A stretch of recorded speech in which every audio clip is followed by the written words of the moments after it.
In the northern hemisphere, December has the fewest hours of daylight and the most darkness, because at that time the tilt of the Earth's axis is pointing the northern hemisphere away from the sun. However, as counterintuitive as it might sound, December actually has the longest days of the year. Modern clocks, of course, think every day is 86,400 seconds long, but that's just the average length of a solar day over the course of the year. A solar day is what you actually measure with a sundial, or equivalently, it's the time it takes for a line of longitude on the Earth to rotate back to face the sun again. This actually requires slightly more than 360 degrees of rotation because the Earth isn't just sitting in space rotating. It's also moving around the sun, so it has to rotate roughly 361 degrees before the sun comes back perfectly overhead a particular place on consecutive days. If the Earth's orbit were perfectly circular and its axis were perfectly upright, that would be the end of the story. However, the Earth's orbit is elliptical, so sometimes the Earth is slightly closer to the sun, and the peculiarities of gravity mean it moves faster when it's closer to the sun, so it goes farther around the sun in 24 hours.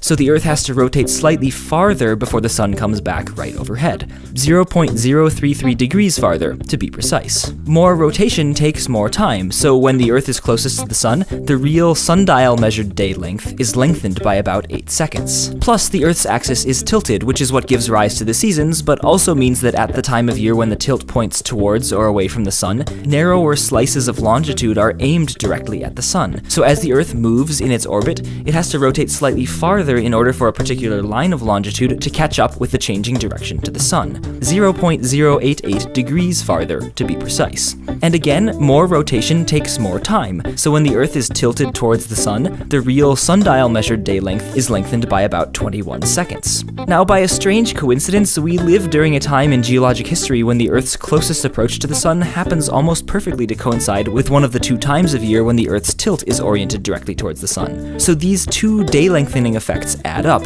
and on December 22nd, the length of a solar day as measured by a sundial will be the longest it is all year, 86,430 seconds, for a grand total of 30 extra seconds.